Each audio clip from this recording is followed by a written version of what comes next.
Bonjour à tous, bonjour à nos auditeurs, bonjour à toute l'équipe. Au complet ce matin ? Bonjour Philippe. Ouais, de justesse. Bonjour, de justesse. Voilà, c'est un petit peu chaud. Alors aujourd'hui, émission numéro 16 consacrée aux États généraux bioéthiques 2018.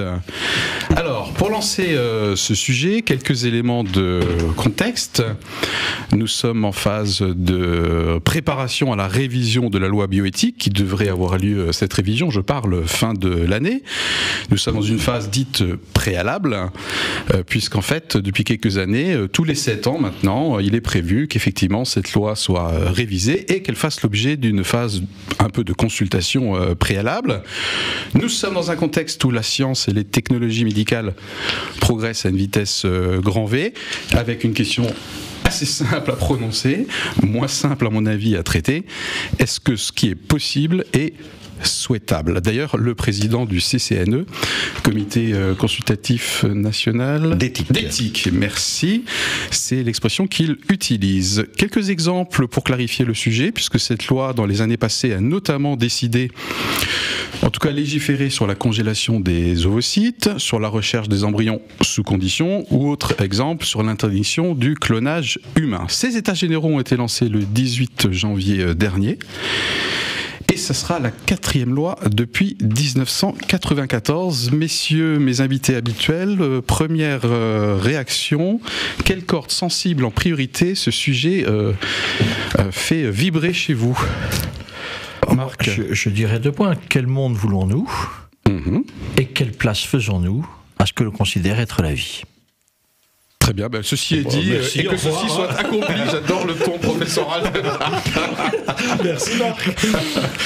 Bernard, il y a des choses à dire. Oui. Je me suis dit rentrer dans cette démarche de consultation, entre guillemets, je mets le mot entre guillemets, ça m'a tout de suite fait faire un flashback sur les histoires de la manif pour tous, où on allait voir 2 clans s'affronter, sans trouver de solutions qui satisfassent les deux. Ok, donc plutôt le côté clan. Et David, moi, il y a une chose qui m'est apparue, c'est quand même qu'il y a beaucoup de recherches biotiques sur la procréation médicale assistée, et donc qui montre bien qu'il y a un problème de baisse de la fertilité en Occident.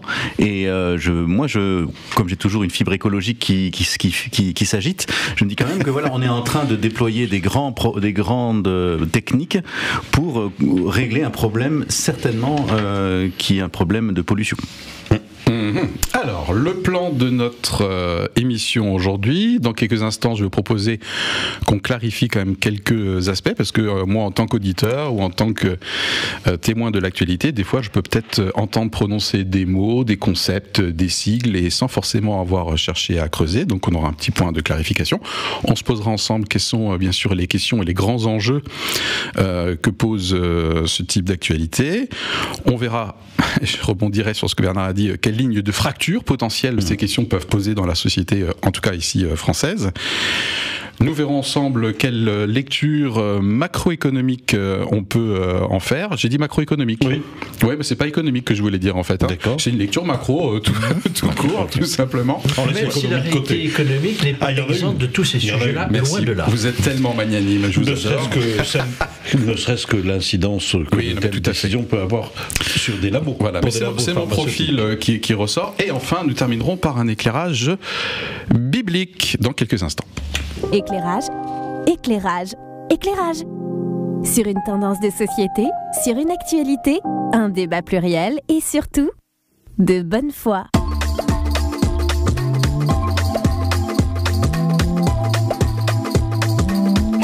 Éclairage. Pour cette émission donc consacrée aux États généraux bioéthiques 2018, messieurs, lorsque nous nous sommes préparés pour cette émission, y a-t-il des points sur lesquels vous avez ressenti le besoin de clarifier déjà un peu ce que c'est, c'est-à-dire de clarifier le quoi, Marc? Moi, j'ai déjà envie de redire Bernard parlait de cette question d'ouverture au débat. Le débat citoyen, c'est quelque chose que moi je trouve intéressant et important. La question qui se pose, c'est est-ce que les dés sont pipés ou pas ? C'est-à-dire, est-ce que l'ouverture de ce débat permettant à chacun de pouvoir s'approprier ces questions, et il y a 9 grandes thématiques de bioéthique qui sont posées, est-ce que les citoyens vont pouvoir apporter, et de quelle manière ils vont pouvoir apporter, sur des sujets, pour certains d'entre eux, excessivement compliqués, et quelle écoute il y aura? Ce débat, il va se terminer le 30 avril, puisqu'après, il va y avoir une remontée et une synthèse de tout ce qui sera fait pour que le comité consultatif puisse, pour le mois de septembre, mettre les éléments devant les parlementaires et que ceux-ci aient le temps d'étudier les solutions pour proposer de nouvelles législations. Donc, moi, je me dis, la démarche est intéressante. Beaucoup disent, les dés sont pipés, parce qu'en fait, le cadre législatif est déjà posé. Alors, si on peut juste clarifier, du coup, pour rebondir sur ce que Marc vient de dire, la démarche en question, il est constitué de rencontres publiques auxquelles vous et moi, nous pouvons assister sous réserve d'inscription préalable. Je crois qu'il y en a un peu moins de 200 qui sont planifiés en France. C'est un comité citoyen, je redis mes notes, et un médiateur, en l'occurrence en la personne de Louis Schweitzer. D'autres choses, messieurs? Et des invités à chaque fois. Et puis aussi un site internet de consultation ouvert à tous, et participatif, où il est possible de déposer tout ce que l'on a envie de dire. Tout à fait. Ça, c'est quand même très important. Merci pour la clarification. Bernard, qu'est-ce que tu as senti? Marc évoquait ces 9 thématiques. Il faut savoir que elles ont été réparties aussi sur les grandes régions. Il y a en Alsace un comité alsacien qui a organisé des rencontres sur des thématiques bien particulières. Pas sur les 9 d'ailleurs. D'accord. David, qu'est-ce que tu as ressenti comme besoin de clarification lorsque tu t'es préparé pour l'émission? Ou tout était déjà clair peut-être pour toi, parce que tu es familier peut-être du sujet, ce qui n'était pas mon cas par exemple? Oui, en tout cas, sur les questions de transhumanisme, là, j'ai bien creusé le sujet, et bon, c'est un sujet très très vaste. Sur les autres questions, moi je me dis une chose, c'est que quand même, là c'est des questions d'encadrement, c'est-à-dire il y a peu d'opposition sur les techniques. Mais c'est l'encadrement de savoir dans quel cas c'est fait et pour qui c'est fait et à quel besoin et à quelle demande ça répond. Est-ce que c'est un besoin d'enfant? Est-ce que voilà. Et je me dis une chose quand même, c'est que les personnes, on peut être contre une technique ou contre une sorte de dérive scientiste comme ça par principe. Mais ce qui se passe, c'est que en général, quand on a la possibilité technique d'améliorer sa vie, de résoudre un problème de fertilité ou même de vivre plus longtemps, en général, les citoyens sont beaucoup moins regardants pour en bénéficier. C'est-à-dire qu'à partir du moment, et ça c'est tout le danger du transhumanisme, c'est qu'à partir du moment où une technique sera là et permettra d'améliorer notre situation personnelle, avoir une meilleure vue, eh ben on le prend. Ça sera très difficile de s'interdire à soi-même, au nom de nos convictions éthiques, de se l'appliquer. Donc en fait, souvent ce qui est techniquement possible va devenir souhaité. En fait, c'est ça que je suis en train de comprendre. C'est ça, messieurs? Un dernier point, Philippe. Dans les faits, c'est de se dire, et je pense que notre rencontre d'aujourd'hui ne va pas enlever cet écueil-là. Les débats ont été très rapidement mis en avant uniquement sur la question de la PMA et de la GPA. C'est rajouté au dernier moment, et on se demande toujours pourquoi, et j'en parlerai peut-être un peu plus tout à l'heure, la question sensible de la fin de vie, de l'euthanasie et du recours au suicide, alors que ça n'était pas prévu au départ. Et en même temps, comme le disait, il y a les questions de transhumanisme, il y a les questions de qu'est-ce que l'on veut comme homme augmenté demain. Au milieu de tout ça, comment on est amené à pouvoir poser, et pour moi ce qui est capital, et je crois que pour nos églises c'est très important, c'est de dire on ne peut pas être étranger à ces débats-là. D'une certaine manière, chacun à notre niveau, on est en capacité d'avoir une idée. Comment on dialogue, comment on s'écoute pour essayer de faire émerger une perspective qui sera la perspective de la construction de notre société demain. Bernard? En écho à ce que vient de dire Marc, au sein du Conseil consultatif national d'éthique, le fameux CCNE, il y a d'ailleurs des représentants qui ont été nommés pour siéger autour de cette table au titre de leur conviction religieuse. Et il y a par exemple Marion Muller-Collard qui siège autour de cette table en tant que théologienne protestante. Et Monseigneur Dornelas comme archevêque de Rennes et qui, au nom de l'épiscopat français, travaille sur ces questions. Voilà. Moi, sur le sujet de la clarification, ça m'a donné l'occasion de voir un peu plus précisément, de vérifier mes connaissances. C'est quoi la PMA pour moi, hein. Donc du coup, j'ai fait mes petites révisions. Il y a plusieurs techniques, l'insémination artificielle, la fécondation in vitro avec 2 techniques et l'accueil d'embryons. Du coup, je me suis intéressé aussi au dépistage prénataux, qui en fait est l'enjeu de jusqu'où il faut tout savoir. Le fameux diagnostic préimplantatoire. Le DPI, voilà, tout à fait. Jusqu'où faut-il tout savoir avant de choisir de mettre au monde un enfant en termes de potentiellement patrimoine génétique. Et puis la GPA, bien sûr, gestation pour autrui, qui consiste à ce qu'une femme porte un enfant pour le compte d'un couple qui ne peut pas le porter lui-même, si je devais proposer une définition de clarification. Hein. Qui ne peut pas, qui ne veut pas. Parce que c'est encore une autre question posée très largement aujourd'hui aux États-Unis, en particulier en Californie. Tout à fait. Donc j'aime bien ce genre de petit glissement. Merci beaucoup. Merci beaucoup, Marc. Je vous propose de passer à un rapide inventaire des questions qui se posent dans nos sociétés, qui se posent du coup à nos auditeurs et à ceux qui nous regardent aujourd'hui. Si on fait un rapide inventaire des questions, on en a déjà posé une. C'est est-ce que c'est parce que c'est... Je vais la refaire. Tout ce qui est-il... Refais-le encore. Alors, ce qui est techniquement faisable est-il souhaitable? En plus, ça rime. Tout ça, c'est une des questions. Quelles autres questions peuvent se poser à nos sociétés actuellement? Je m'en permets une, puis après, je laisserai quand même parler. Pour moi, la question clé sur ce que tu viens d'évoquer, et bien sûr qui est au cœur de la PMA et de la GPA, c'est est-ce que d'avoir un enfant est un droit? Ça, pour moi, cette question, elle est fondamentale. Et j'ai pas obligatoirement une réponse simpliste là-dessus.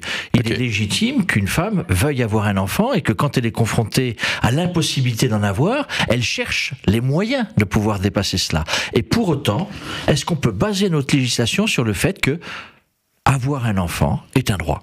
Ok, c'est une des questions. Droit à l'enfant ou droit de l'enfant? Il y a une autre question, me semble-t-il, qu'on peut aussi trouver dans toutes ces interrogations, c'est celle de la fameuse égalité homme-femme. Ah, je me l'étais noté également. Voilà, si une femme peut porter un enfant, pourquoi un homme ne pourrait-il pas? Donc on rentre aussi dans toute... Emporter un, oui. Les greffes d'utérus, c'est possible. Oui, tout à fait. Donc ça, c'est une autre question. C'est possible chez la femme, pas chez l'homme. Hein. Ah ben si. Médicalement parlant, c'est techniquement faisable. Ouais, enfin, c'est pas viable en tout cas.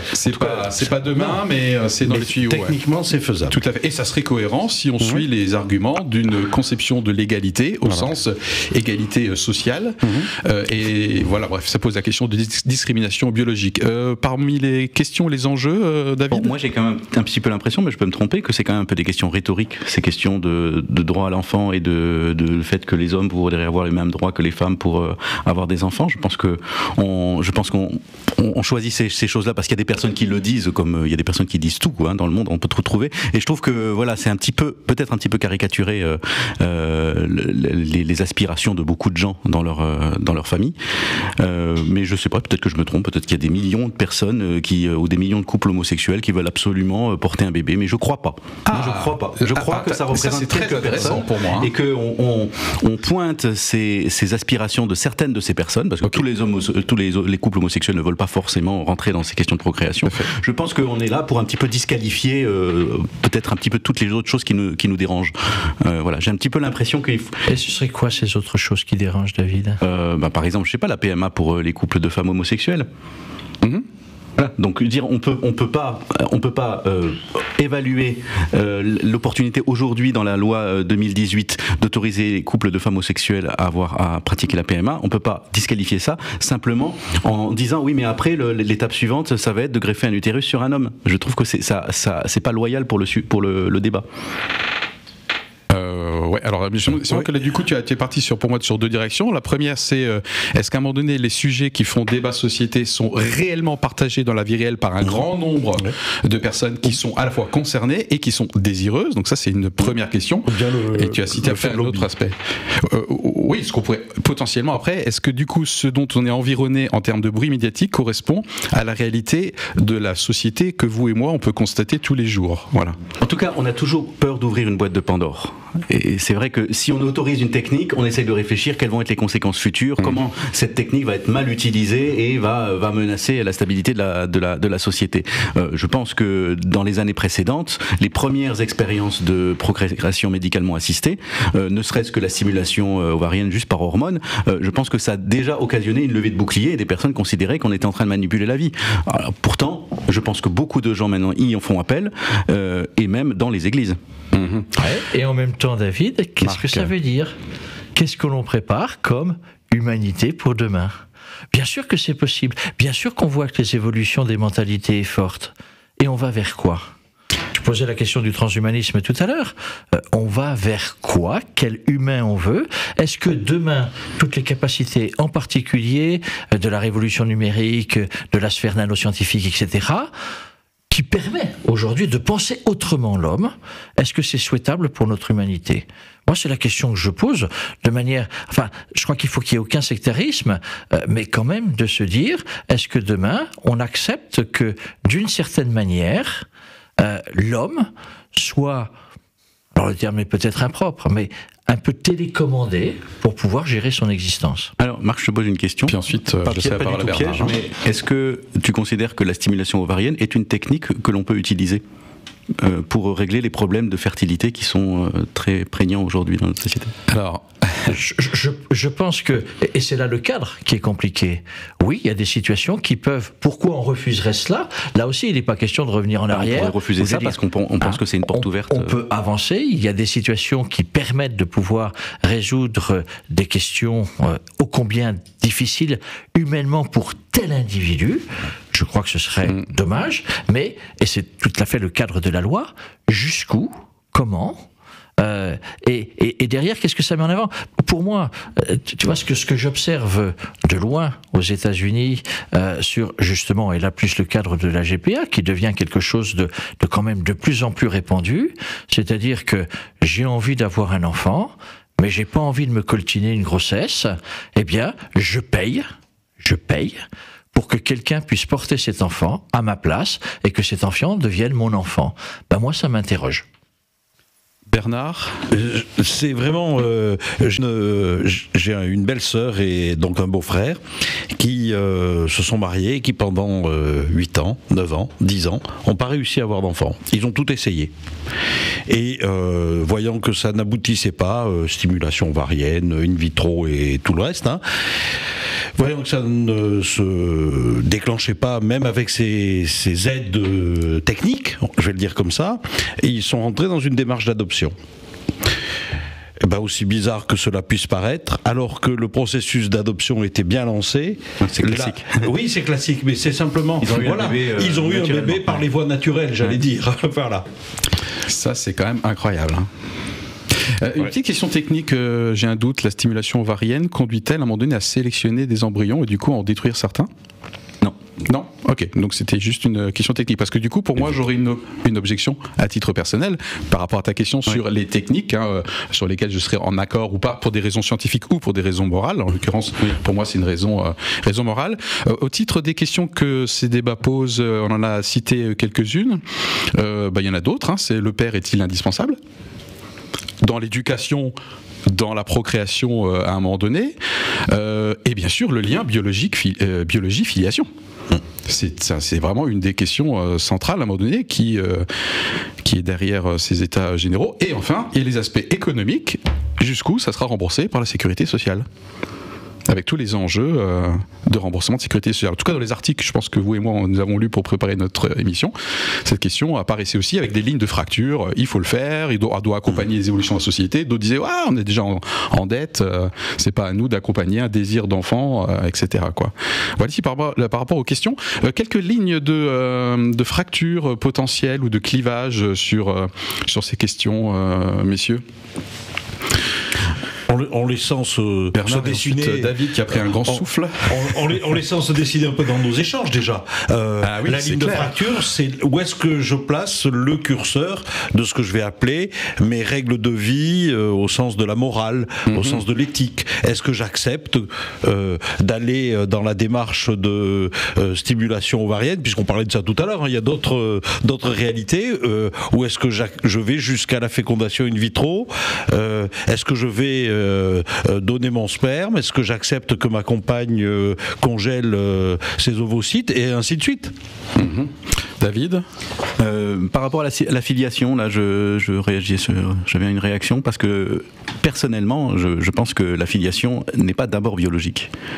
Je pense que il y a un acte d'adoption qu'on l'on fait avec tout enfant, même biologique, qui fait qu'il devient le nôtre, qu'il noue une relation. Et je pense que de toute façon, les familles qui ont adopté un enfant savent très bien que le lien qui les unit est aussi fort qu'avec leur enfant biologique. Parce que je pense que en tout cas, il y a certainement des liens, enfin, il y a des réflexions à avoir sur la filiation biologique et tout ça. Mais je pense que ce qui est important, c'est quand même de considérer dans quel climat, dans quel accueil un enfant va arriver et de quelle façon il va se développer.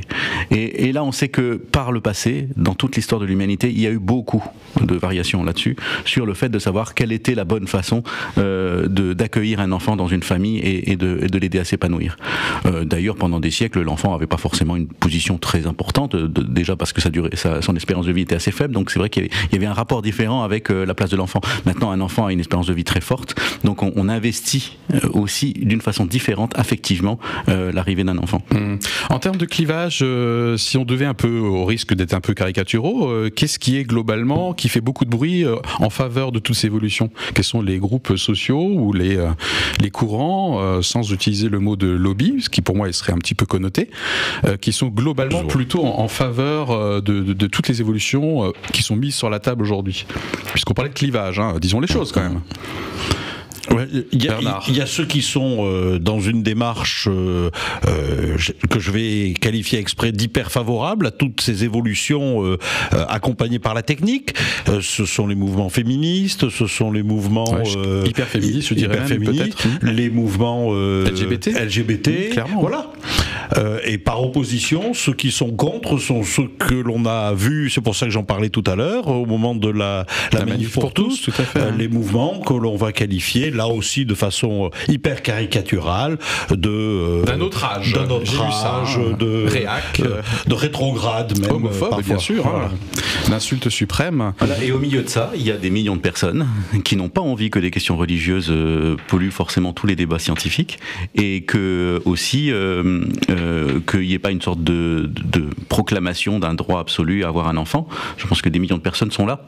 En sont là, donc n'ont pas forcément les mêmes moteurs, les mêmes ressorts pour s'opposer à une loi, mais je pense qu'ils ont, voilà, la plupart des gens n'ont pas une réflexion religieuse pour évaluer si cette technique est pertinente. Alors l'un de nos objectifs en termes d'éclairage, je vais laisser la parole à Marc tout de suite, néanmoins c'est quand même effectivement d'apporter en tout cas notre éclairage et avec un référentiel qui pourrait être religieux. C'est ce qu'on va aborder dans quelques instants au titre de la dernière partie, c'est-à-dire est-ce que un chrétien au sens large, est-ce que la Bible a des références, a des fondamentaux, des pierres d'angle à proposer?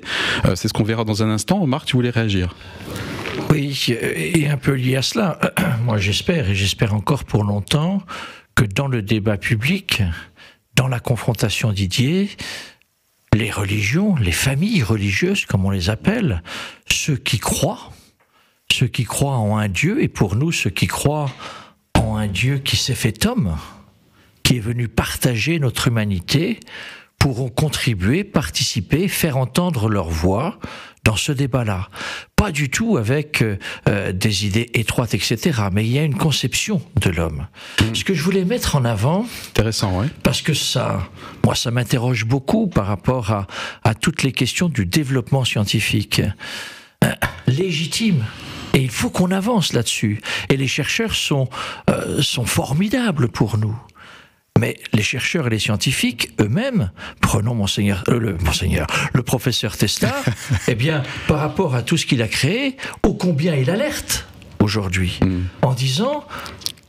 nous avons quand même un désir profond en nous d'être des apprentis sorciers, c'est-à-dire d'essayer de créer, de façonner une identité humaine qui soit au regard de ce que l'on considère être le beau, le fort, l'invulnérable. Et que notre foi nous renvoie justement en disant ce qui fait notre humanité, c'est notre vulnérabilité, c'est notre faiblesse, et c'est surtout l'attention que nous allons nous porter quand justement nous sommes atteints par cette faiblesse et cette vulnérabilité.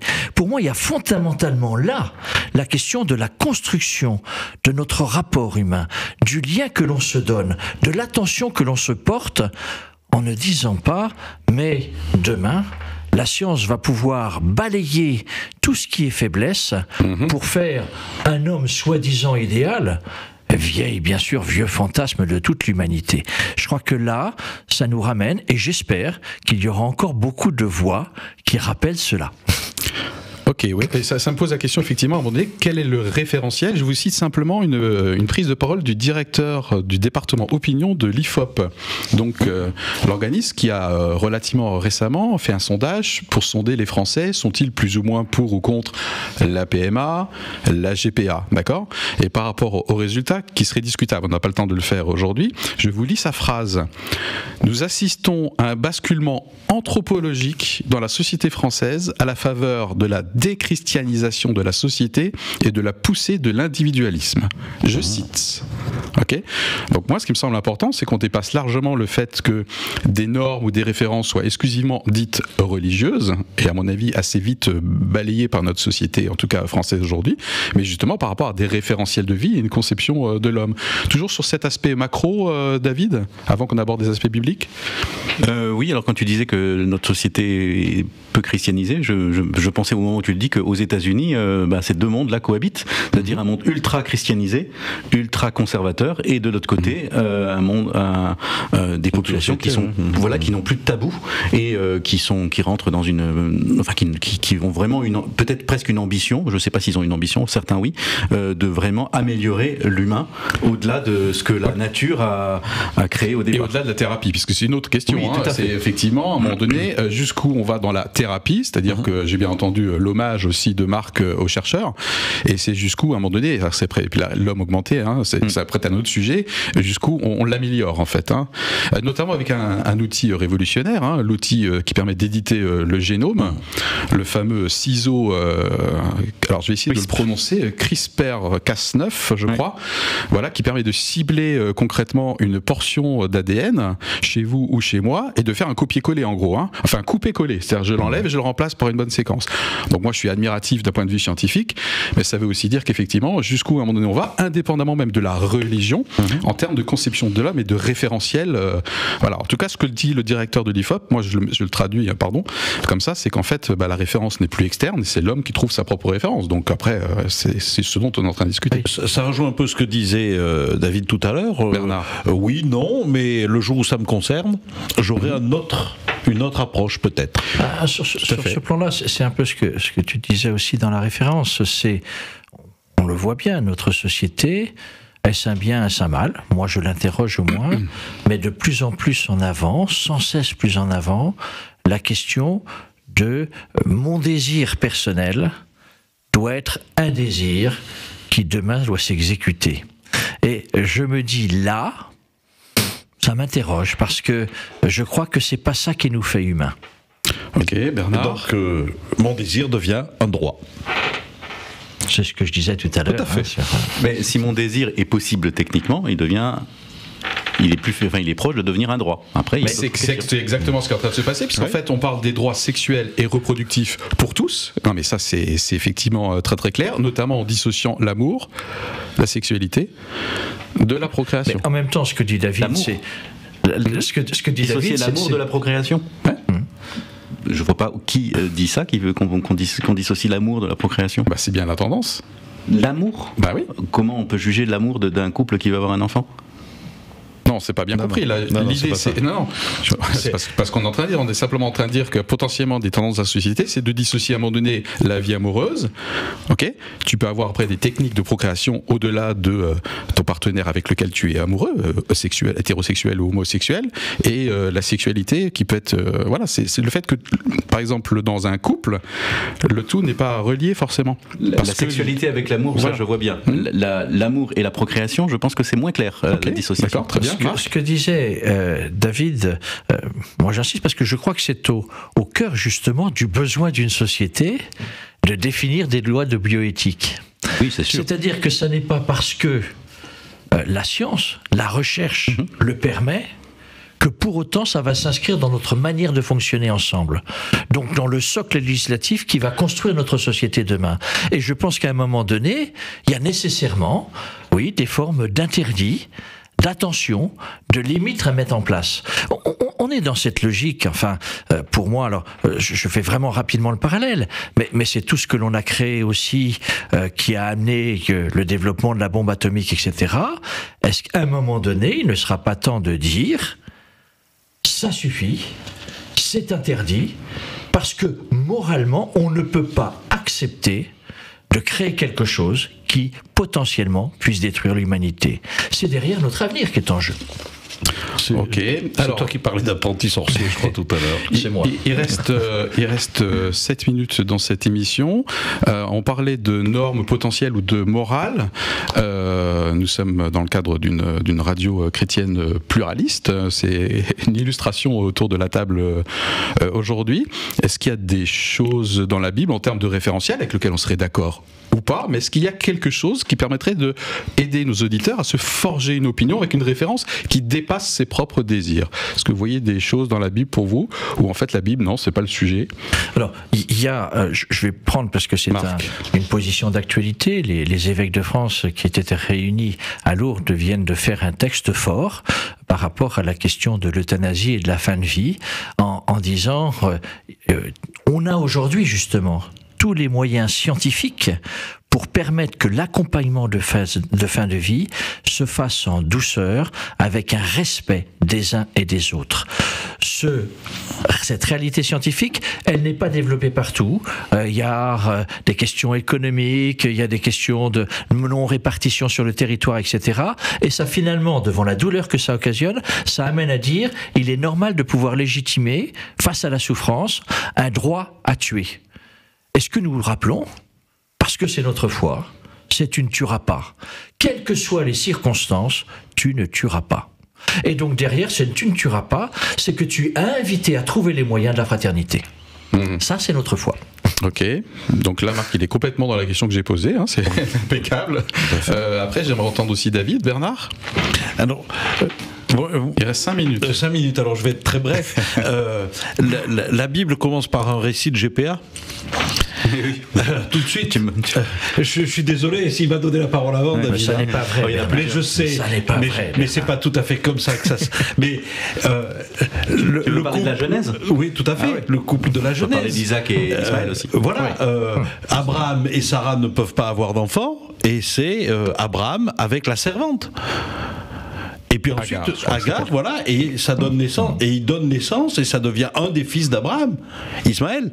Donc là aussi, il y a une question, je dirais, qui est d'une actualité, et qui, dans la suite de ce récit que nous en fait la Bible, il y a 2 fils pour Abraham, il n'y en a pas qu'un. David? Bon, moi sur les questions éthiques, j'ai beaucoup d'interrogations aussi. Hein. J'ai du mal à avoir des décisions, des positions de principe. Ça, c'est vrai que j'ai du mal. Je pense que nos auditeurs vont aussi avoir du mal. Ouais, donc on est là pour essayer de. Mais par contre, effectivement, il y a un cadre législatif qu'il faut créer et qui évolue forcément avec les années. Et dans 7 ans, il se sera passé beaucoup de choses techniquement. On risque de prendre beaucoup de retard. Qu'est-ce que je lis de la Bible? Comment je reçois la Bible? Moi, je la vois comme permanence, une promesse de vie. C'est-à-dire, on te dit maintenant, la vie est devant toi, vis-la pleinement dans tes relations avec les gens, dans les capacités que tu as reçues, vis-la pleinement. des fois, l'impatience ou la perte de confiance dans cette promesse fait qu'on utilise des moyens détournés pour obtenir cette promesse. C'est un petit peu ce qu'Abraham a fait. D'un côté, il était impatient, il n'y croyait plus, il a utilisé des techniques adverses. Ce qui a causé quelques soucis. Voilà, donc je pense pas que ce soit un exemple qui soit donné dans la Bible, mais c'est quand même intéressant de voir que c'est jamais très simple de discerner où se trouve notre promesse et comment y parvenir d'une façon apaisée. En tout cas, on sait très bien que la Bible a dit au peuple d'Israël, et Jésus le disait: n'ayez pas peur pour votre vie, pour votre famille. Faites les choses selon votre cœur et les promesses se réaliseront. Il y a des moments où on peut tordre les promesses et on les bloque parce qu'on perd confiance qu'elles vont se réaliser. Et donc on le fait trop tôt, on abandonne trop tôt et on intervient et voilà. Et après il y a effectivement il y a des clins d'œil qui font qu'une fois qu'on a adopté, on a eu l'enfant. Mais bon, quand on a fait 8 ans, quand on a passé 8 ans à essayer d'avoir un enfant, c'est très long. Ok. Marc, puis ensuite je clôturerai. Je voulais mettre juste en avant que ma conviction, c'est que la vie est un don. Et qui m'amène, et c'est quand même sans doute le premier acte compliqué, c'est si je suis ici comme humain, je ne l'ai pas choisi. C'est le résultant qui n'a pas été un acte posé par moi dans mon individualité. Comment je me coltine cela ? Était un petit peu posé par les parents. Oui, mais c'est pas moi. Alors s'il y a au moins pour moi un message biblique qui est clair, c'est la dignité intrinsèque de l'être humain, y compris lorsqu'il est handicapé. Bien sûr. Et moi je suis vraiment frappé, et je peux vous le dire, très choqué par ce que j'estime être une grosse hypocrisie sociétale actuelle.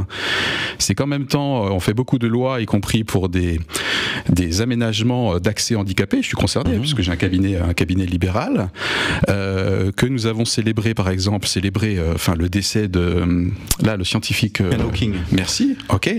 Plus handicapé que ça, je ne sais pas si c'est possible. Et en même temps, un bon nombre de techniques visent à traquer dans le sein de la mère les handicaps actuels et les éventuels handicaps futurs pour qu'on ait un enfant qui ne soit pas là-dedans. Et moi, c'est vraiment pour moi, David. Je pense que cet état de fait, il y a eu quelque chose qui est très fort dans la loi, c'est que tout doit se faire dans le consentement. On ne force personne à faire du tri d'embryon. On ne force personne à garder ou à ne pas garder un enfant dont on sait qu'il naîtra handicapé.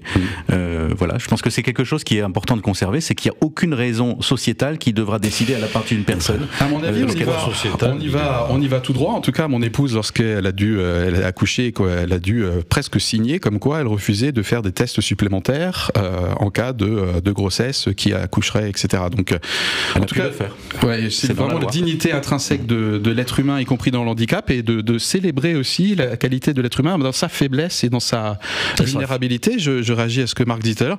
Je vais clôturer en terminant avec une note peut-être un petit peu philosophique.